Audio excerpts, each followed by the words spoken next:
Welcome to another Motortown video. Today I'm here to tell you guys about the new 0.7.10 update, which just dropped on the public testing branch yesterday.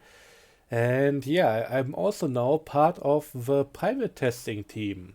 While I of course cannot give you guys any previews on stuff and that kind of thing or in-depth talk about what has been going on there, at the very least, I'm now better informed about the updates that come out, and I had a few days to test things out. So yeah, I hopefully can make better update videos and that kind of thing. Anyways, we are here at the new cement factory. This thing is located in northern OG, just next to the landfill, and it changes the way the concrete supply chain works now. So the way it goes now is that you take the limestone from the quarry over to the cement factory, and over here it gets converted into cement. And that's actually happening at a 1-to-1 ratio. So if we look at this place right here, we can see 10 limestone is going to get converted into 10 cement. And to give you guys the quick difference between cement and concrete, cement is part of concrete, but concrete is the end product, and this is more of an ingredient. And yeah, from there we need to take the cement over to the concrete factory. Everything from that point on is the same as it used to be. The thing is though that cement doesn't go into the regular dump trailers or dump trucks, whatever. Instead we have to use the new dry bulk trailer. And yeah, this thing right now has a capacity of 18 kiloliters. I think I can look at this at some way. Control panel, yep, information. So dry bulk is a new type of cargo. Currently only thing that we can transport with this is the cement, and capacity 18 kiloliters. And yeah, this trailer is quite interesting, not only because it's a new type of cargo, but also it has some customization. We can add front wheel arches. As you can see on the default one, this one doesn't have it. These ones, by the way, don't have any collisions, so while they may not really fit with some of the larger semi-trailers, they don't really stop you from using them. It's not like with some of the small trailers where you can get stuck with your fifth wheel attachment and all of that kind of thing. This is still always going to work, and there's also a larger version of this one on the Trello. So maybe hold on to or hold off from buying this thing right now. Wait until the other one comes out, and then you can make a more informed decision. Although I can say the capacity on this one isn't shabby or anything, and my semi-trucks are already kinda struggling getting this thing up some inclines. There's a particularly nasty one somewhere around here, so that's part of your mandatory route, no way to avoid it. But yeah, overall, nice trailer, one new type of cargo. I hope this gets expanded on. There could be a few more things that might be able to go onto either the regular dump truck or even into this thing. But I will have to see about that. For right now, it's only the cement, trying to keep it dry and everything. Moving on, the next topic is the new sports bike, or even bikes in general, because even the old Gunfo has gotten some love finally. So to start out with, we have a new sports bike, the Zero, as it has been teased a while ago. I don't think I'll be driving this too often, at least not on screen, because honestly this thing is loud.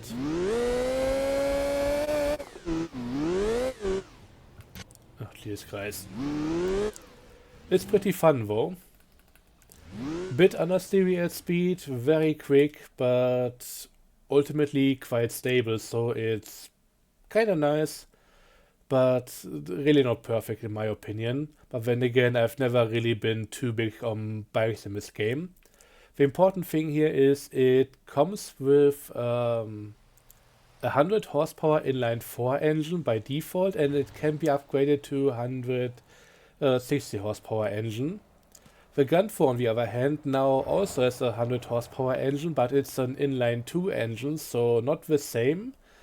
And the important thing here is that bikes now have different categories of engines, so you cannot equip the 160 horsepower engine from the Zero into the Gun 4. It's limited to 100 horsepower, but honestly, that 100 horsepower engine is fun as hell. Also sounds a bit different.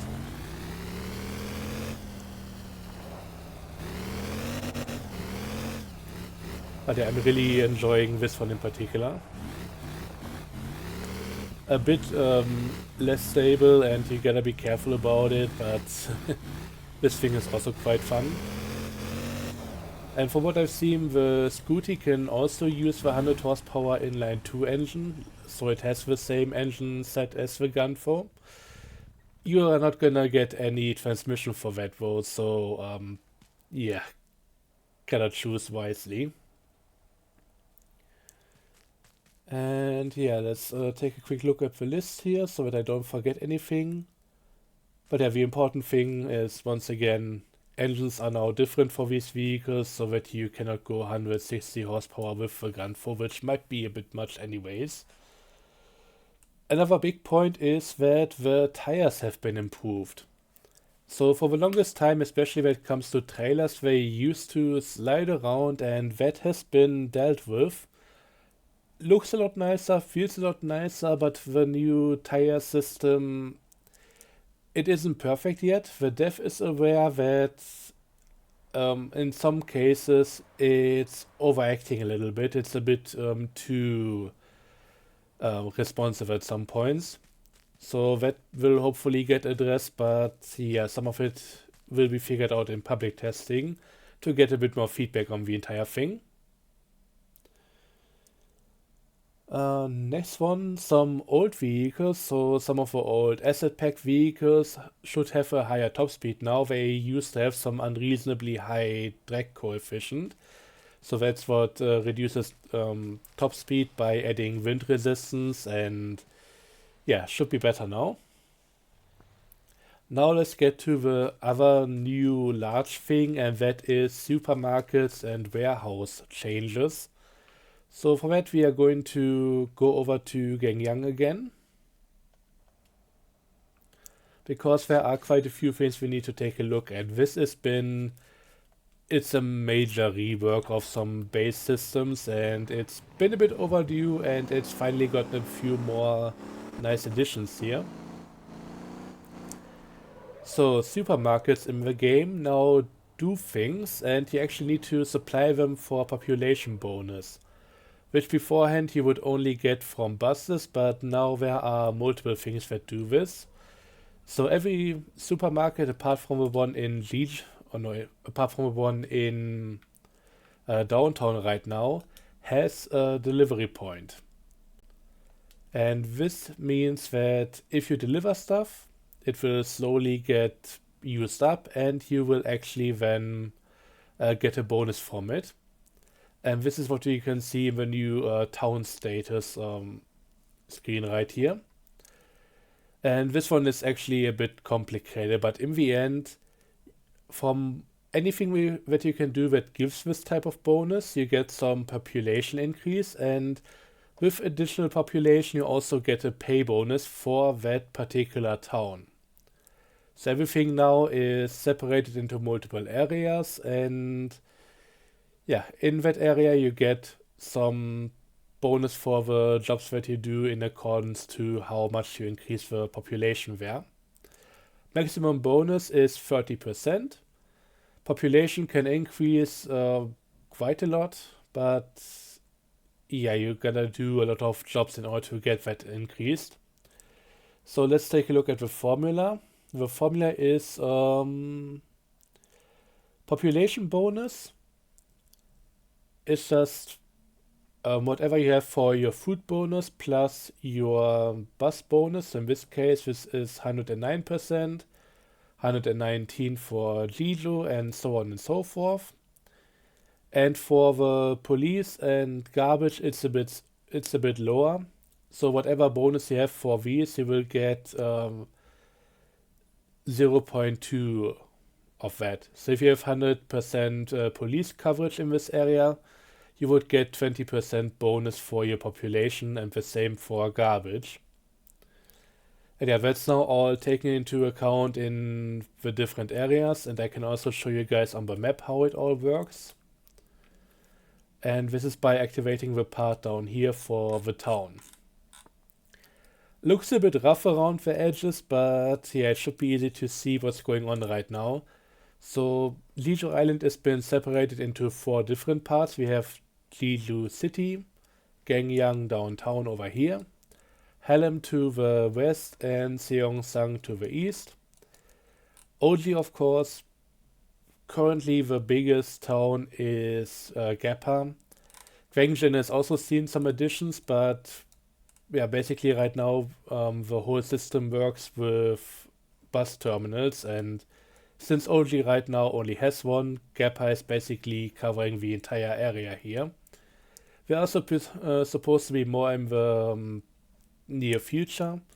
So as we go further into developing this area, as we get more towns and that kind of stuff, Oji should be divided more into different areas.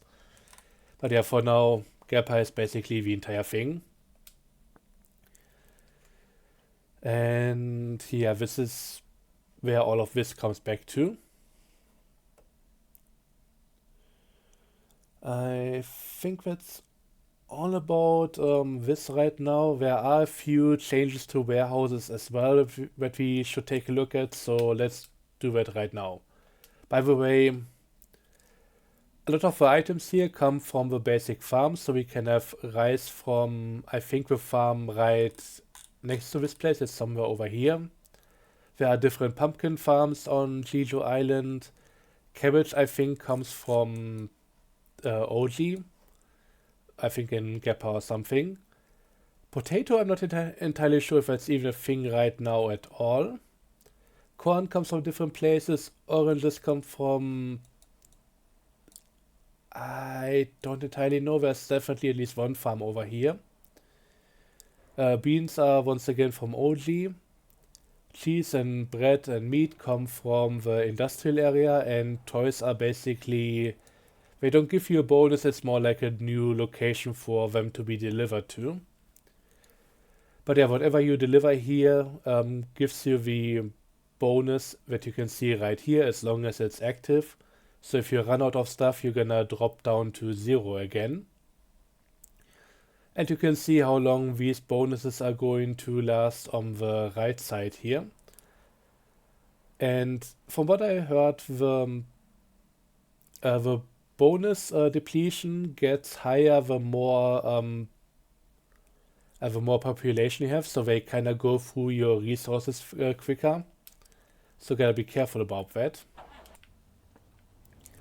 Let's now talk about the warehouse changes, as I mentioned before.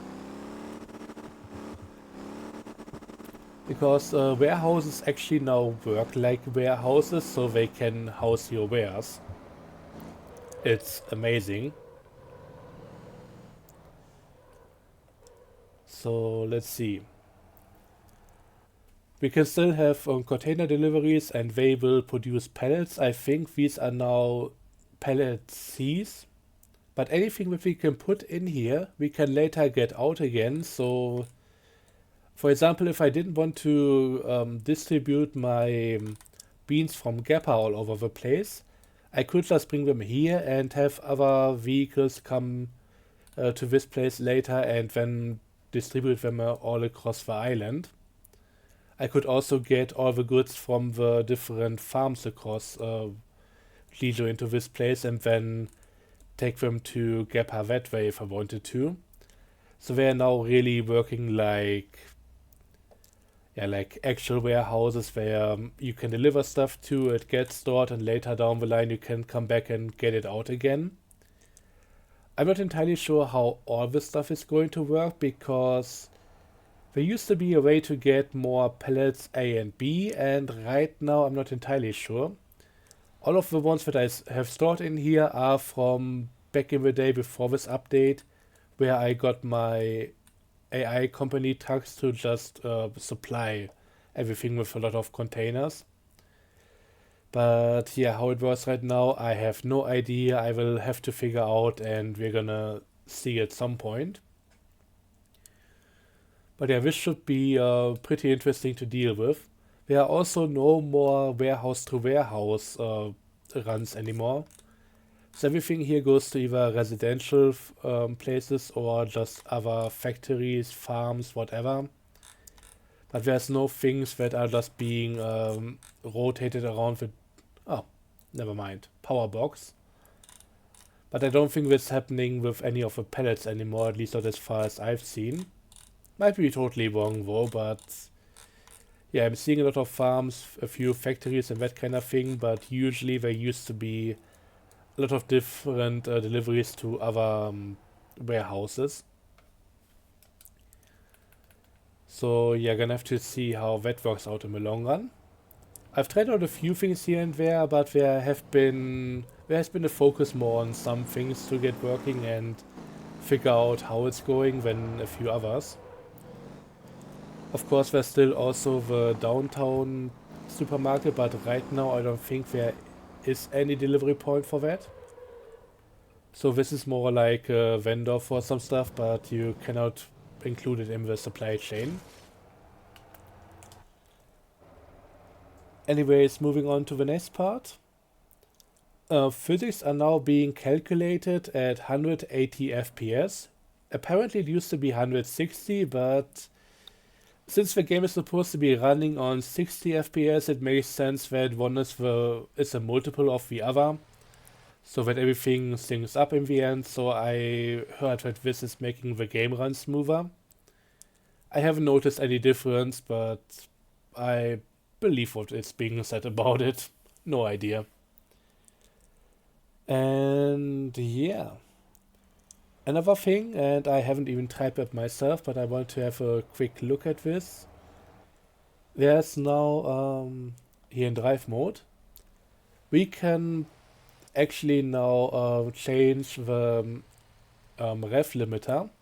So for anybody on automatic shifting, this should be really useful, and we apparently can do this whole thing for the manual shifting and everything, or in the different drive modes as well. I haven't really played around with this too much, but yeah, this makes a lot of sense for people on automatic, I reckon. Should be a nice way to hopefully get the vehicles to handle more like they should.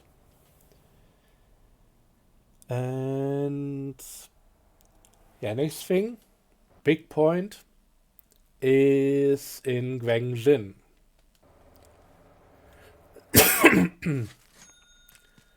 It actually has gotten a new warehouse, although right now it's actually acting like a fuel station. So this place can take fuel from other locations, and then it can bring the fuel over to the Guangjin construction site. From what I know, it's just a different kind of location here to get some fuel into with higher capacity than what would be possible at just the construction site itself. So if you want to do a large delivery, you can bring it over here. I tried using my Atlas and it worked out, but it was a bit more tough than I was in for. But yeah, cannot necessarily recommend that one, but yeah, right now, from what I've seen, this is all that this thing can do. I think it's meant for convoys, so if you want to do stuff in multiplayer and actually get a lot of deliveries over here, since the construction site itself can only take so much fuel, you can now instead bring it over to this place, and yeah, it has just a higher capacity. The thing is, as nice of an idea as it is, I think right now it's a bit weird, especially with there being a requirement to eventually empty this one out and bring everything over to the construction site. I don't think anybody will have an eye on that and wait for that to deplete so that they can do the final delivery from here. I mean, I would have to take a look at this in a truck, but for the 1.2 kilometers, even though it's through Gwangjin town, which is not really easy terrain, I don't think this is gonna be a well-paying job. So I think people might be interested in making the delivery to the fuel storage, but bringing it to the final construction site where it's not going to happen. I think this place has a lot of potential though. I hope that eventually we can deliver some pallets and stuff like that to this place. I think this would be really interesting for other types of deliveries, and then maybe have this act like a supermarket for the town, so that over time it just takes in all the stuff and then depletes them automatically. But right now it seems to be just for fuel storage. I guess it has its reason, but yeah, it's not really something that I can make too much sense of. So now, before we get to the changes, which is really just a long list of different points, I want to point out one thing in particular because that's something that I've been requesting. The bongo has its winch now. If you watched my episode where I took the townie through the mud shortcut, yeah, we can now do it with the bongo as well. It's just as much of a pain as the other thing, but at least it's possible. And I think I mean, this is one of the few vehicles that can serve as a bus that can do Gwangle stuff, and I think for that it definitely needed a winch, just as an option to pull yourself out of some sticky situations. But yeah, glad that it has that now, and it's actually quite a lot of fun. So let's go through different other things here. The changes, and I'm only gonna be talking about the important stuff. There is a whole lot more in the actual patch notes, but I had to shorten it out for the video here. So, payment bonus of Gwangjin construction site and coal mine is reduced. It should still make a lot of money, but it just used to be an unreasonably high amount, so this is just basic balancing. Limestone weight is reduced and somewhat randomized because beforehand, for it being like a bulk good, it used to be a bit too heavy. Food pellet size is reduced, so it's more reasonable now, like the pellet A and B. So they used to be pretty massive and they were just the whole acid thing, but now they have been reduced to a more usable and reasonable size. Partially also because, well, we now need to do deliveries with them, and otherwise it's not gonna work out too well if you can only transport like 7 or 9 of them in a semi-truck. Now they fit side by side, so that's really nice. More delivery options, and this is stuff like at different warehouses or especially the container areas. We can now find more deliveries there, so we don't have to wait that long for anything we want to work with to pop up. So if I want to do a resupply run on the meat factory, I don't need to wait for 10 minutes until I get a container that actually goes there, which should be much easier now, and the same is true for different other deliveries. So this is a huge quality of life thing. Plastic factory construction is changed. Pellets is produced with. Oh no. Oh yeah. Plastic pellets are now produced with oil, and pipe also require containers in addition to that, so we can now somewhat control what we get as an output from that factory. Otherwise, you would not really get what you need at the time, which is especially important since plastic is used in other industry chains as well, like furniture. A production time left is now visible at the delivery pickup UI. So this is what we've seen with some of the stuff already, like how long it takes for something to be consumed at the supermarket. But also we can see that if I pick up more stuff, or even if I deliver more, it's going to immediately be available at the output here. So that's also nice to know. Patrol UI, so we are talking about police now. It now shows current town name and its local patrol coverage, so it's easier to see now if you're actually working towards something for your town bonus. And patrol coverage rate and patrol spawn is rebalanced because that's one of the jobs that you cannot really control too much how you get your control points and everything. But that should be now somewhat manageable. Delivery points demands cargo is added to the world map tooltip. Long story short, if you hover over one of the factories, you can see what it needs. It needs containers, it needs pallets, or in this case, just containers. This thing needs milk. So it's now a bit easier to see what you need for a particular factory to work.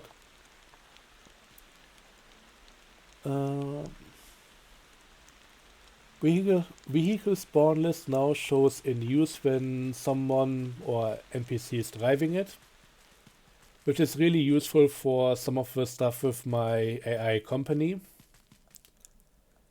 So if I go over here and look through my list, we can see that the Lobos are in use. And yeah, during the testing I bought 4 Lobos and 4 Lobo vans, which are now taking care of my supermarket supply chain. And yeah, it's now showing that it's actually in use, so I don't accidentally spawn it in and destroy my supply chain in that way. Heavy duty trucks fuel tank size is increased to match look. I have no idea what exactly they mean with that. I hope it's the Golema, because that has been a point of contention for a while now, but there aren't enough details here for me to know what's really going on here. Turn signal mode for lights, and this is actually quite funny. Let me get my... here it is. I prepared something. So if I turn on my left turn signal, my front light is now acting with that. I can do the same for the right, and of course I can do my emergency light. I have no real practical use for that, but it's a nice option to have regardless. Okay, next one. Way in motion at Anson can now be avoided. So there are 2 way in motion stations right now. And this has been the case for a while. One of them is over here. So if you want to bypass getting the fine, you need to take the long road around over here. And the same is now possible because the other one has been moved from somewhere over here to somewhere on this part. So we should be able to just go through Anson Island and bypass the entire thing if we want to. So those things are really optional. I still think they should be doing more with the effect of them, because right now they are quite the non-issue to begin with, and while the overload mechanic is quite nice, it's not really having much of an impact at all. Anyways, yeah, if you want to completely avoid the fine, you can do so much easier now. Small road signs are added on OG and generally dirt roads around the map. So these things, I think I can show you real quick. They're actually quite nice. So for a lot of roads we have those overhead road signs, the metal ones, and they are pretty large, and yeah, they will definitely help with orientation. For some of the smaller dirt roads they haven't been the greatest fit. I should have really taken another vehicle. But there's now a different type of road sign and they are looking quite nice.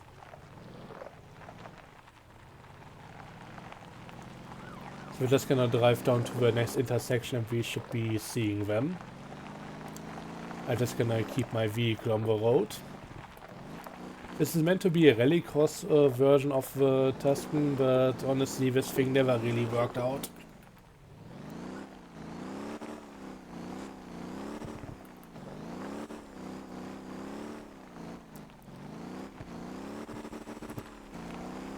But yeah, there are a few new signs over here pointing in different direction to different other places. I mean, basic road signs, and they are pretty nice.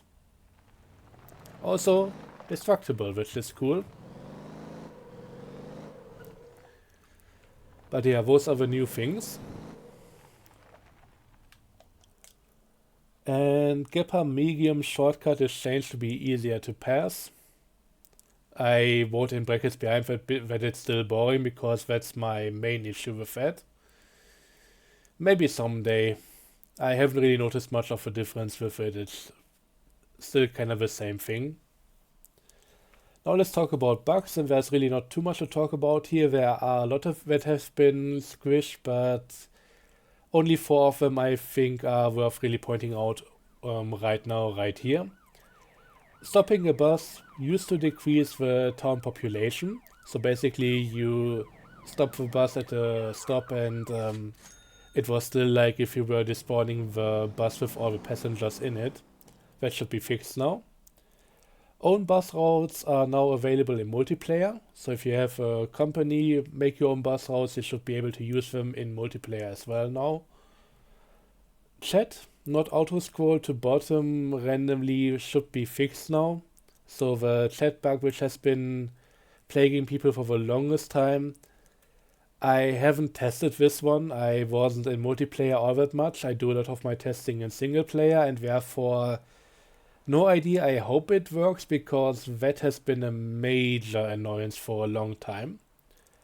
Also, and this I can confirm has been fixed properly, trailer sinking into the tractor after unhooking it is no longer happening, and yeah, this has been weird and annoying for a long time as well and should be fixed now, which really I'm happy about.